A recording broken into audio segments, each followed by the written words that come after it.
ചില കാര്യങ്ങളിൽ വാശി കാണിക്കുന്നുണ്ടെങ്കിൽ അത് എന്തിനാണെന്ന് മനസ്സിലാക്കി വിട്ടുകൊടുക്കാനും നീ തയ്യാറാകണം. നല്ലൊരു അനിയത്തി അങ്ങനെയാണ് വേണ്ടത്. ആ ആ അതെ, എന്റെ വീടിന്റെ പാലുകാച്ചലിന് നീയും മഞ്ജുവും ഒരുമിച്ച് സന്തോഷമായിട്ട് വരണം, കേട്ടല്ലോ? ശരി മാഷേ. എന്നിറങ്ങട്ടെ. ശരി, എല്ലാം നല്ലത് വരട്ടെ.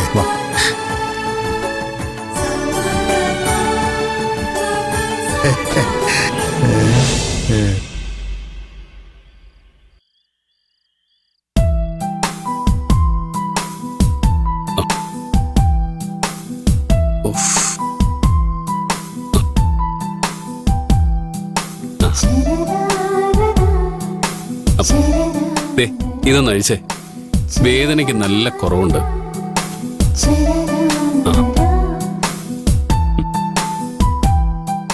നീ നന്നായിട്ട് ചമ്മിയം തോന്നുന്നു. മുഖത്ത് നല്ല ക്ഷീണം കാണുന്നുണ്ട്. കുറച്ച് കഞ്ഞി എടുക്കട്ടെ? ഗിരീട്ടാ, വെറുതെ കളിയാക്കൊന്നും വേണ്ട. കളിയാക്കാതെ പിന്നെ മഹിമ നിന്നെ വീണ്ടും പറ്റിച്ചില്ലേ? അതിനുള്ളത് ഞാൻ അവൾക്ക് കൊടുക്കുന്നുണ്ട്.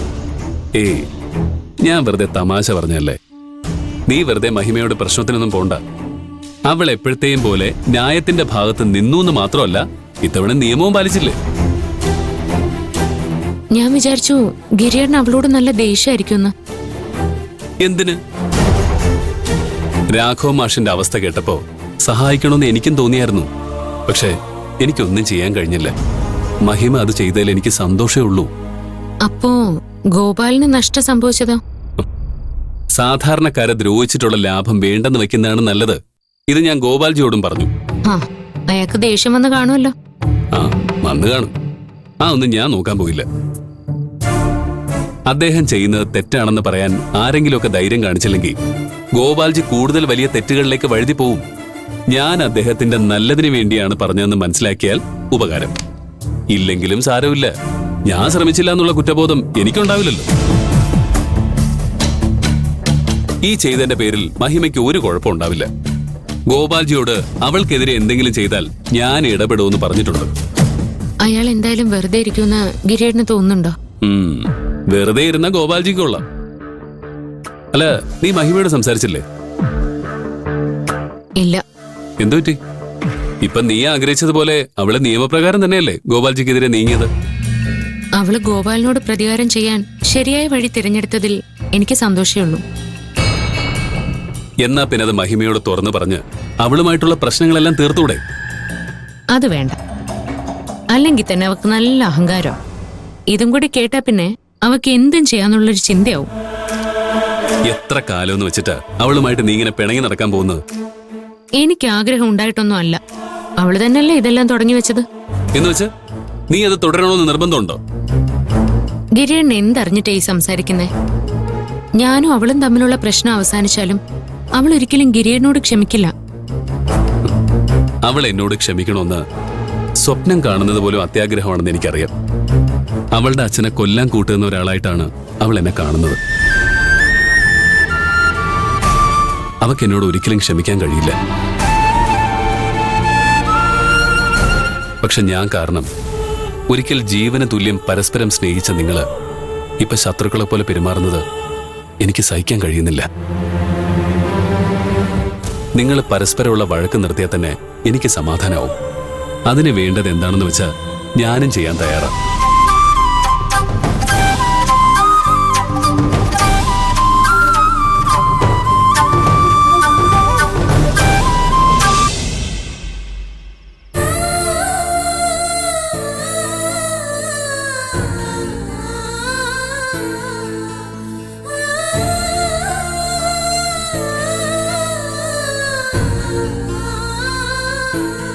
എന്തു പറ്റിയടോ?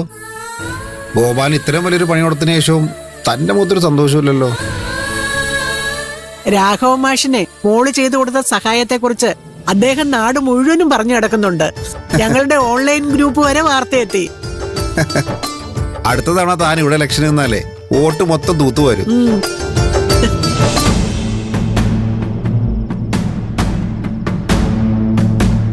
എന്താ മോളെ പ്രശ്നം? ഇത്തവണ ഞാൻ ഗോപാലിന് പണി കൊടുത്തത് നിയമപരമായ വഴിയിലൂടെയല്ലേ? അതെ. എന്നിട്ടും ചേച്ചി എന്താ എന്നോട് മിണ്ടാത്തത്?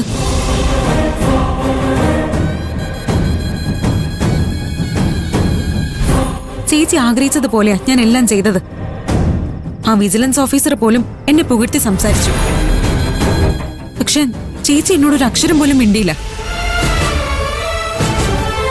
എല്ലാവരുടെ മുന്നിൽ വെച്ച് സംസാരിക്കാൻ മടിയായതുകൊണ്ടായിരിക്കും എന്ന് കരുതി ഞാൻ വിജിലൻസ് ഓഫീസിന് പുറത്ത് ചേച്ചിക്കായിട്ട് കാത്തു നിന്നു. ചേച്ചി വന്നിട്ടും എന്നെ ഒന്നും മൈൻഡ് പോലും ചെയ്യാതെ പോയി. തൻ്റെ ചേച്ചിയല്ലേ മഞ്ജു? അപ്പോ വാശിയുടെ കാര്യത്തിൽ അങ്ങനെ തന്നെ ആയിരിക്കും. അത്ര പെട്ടെന്നൊന്നും എല്ലാം മറന്നു വന്ന് സംസാരിക്കുന്നു കരുതണ്ട. മോൾ അറിഞ്ഞോ അറിയാതെയോ മഞ്ജുവിന്റെ മനസ്സ് മോൾ ഒരുപാട് വിഷമിപ്പിച്ചിട്ടില്ലേ? അപ്പോ ആ മുറി ഉണങ്ങാൻ സമയം കൊടുക്കണം.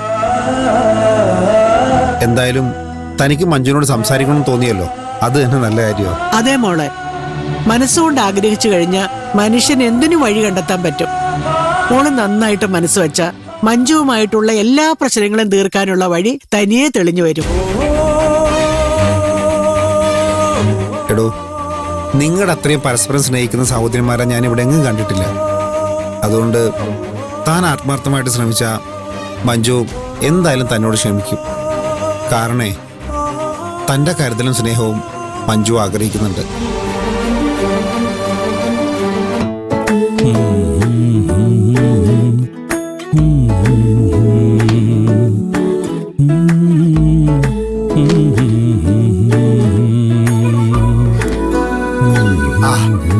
ഗിരി,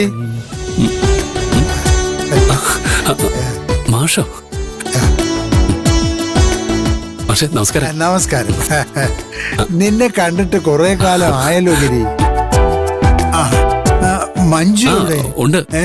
മാഷ വാ. ആ, മഞ്ജു വരണം, ഇരിക്കണം.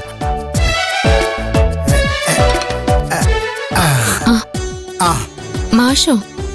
ആ, ഞാൻ മോളെ കാണാൻ വേണ്ടി തന്നെ വന്നതാ. എന്താ മാഷെ? ഗോപാലൻ വീണ്ടും വല്ല പ്രശ്നം ഉണ്ടാക്കി? ഏയ്, സത്യദേവനെ പേടിച്ച് ഗോപാലൻ കൃത്യമായിട്ട് ആധാരം വീട്ടിലെത്തിച്ചു. എനിക്കും കുടുംബത്തിനും ഒരു തരത്തിലുള്ള ബുദ്ധിമുട്ടും ഉണ്ടായില്ലെന്ന് അവർ ഉറപ്പ് നൽകിയിരിക്കുക. പകരം അവർക്കെതിരെ നിയമ നടപടിക്കൊന്നും പോകരുതെന്ന് അവര് പറഞ്ഞു.